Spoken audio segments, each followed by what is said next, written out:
ఆంధ్రప్రదేశ్ రాష్ట్రంలో ఎన్నికలు ముగిశాయి. ఇప్పటి వరకు అధికార ప్రతిపక్ష నేతలు ఒకరిపై ఒకరు విమర్శల దాడులు ఎక్కుపట్టిన విషయం తెలిసిందే. ఇక ఎన్నికలకు సంబంధించిన కౌంటింగ్ జూన్ 4న స్టార్ట్ అవుతున్న విషయం తెలిసిందే.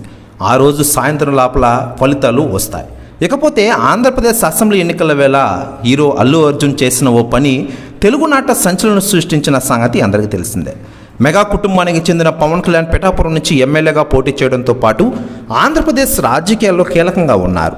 ఈ ఎన్నికల్లో ఆయనకు మెగా ఫ్యామిలీతో పాటు దాదాపు సినీ పరిశ్రమ అంతా అండగా నిలిచింది.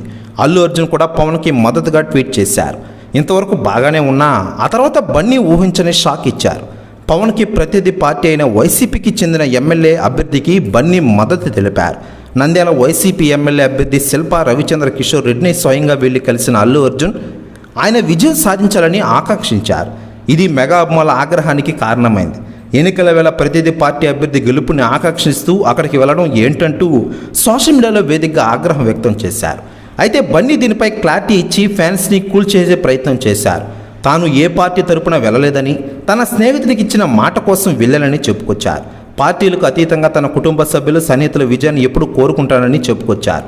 అయినప్పటికీ ఈ స్టేట్మెంట్తో మెగా ఫ్యాన్స్ కూల్ అవ్వలేదనే విషయం మనకందరికీ తెలిసిందే. ఇదిలా ఉండగా ఇన్సిడెంట్పై mega power star Ram Charan Tej తన సన్నిహితుల వద్ద విషయాలను పంచుకున్నారట. బాబాయ్కి ఇలాంటి టైంలో సపోర్ట్గా ఉంటే బాగుండని అన్నారట రామ్ చరణ్. ప్రెస్ న్యూస్ కూడా తెగ వైరల్ అవుతోంది ఇండస్ట్రీలో.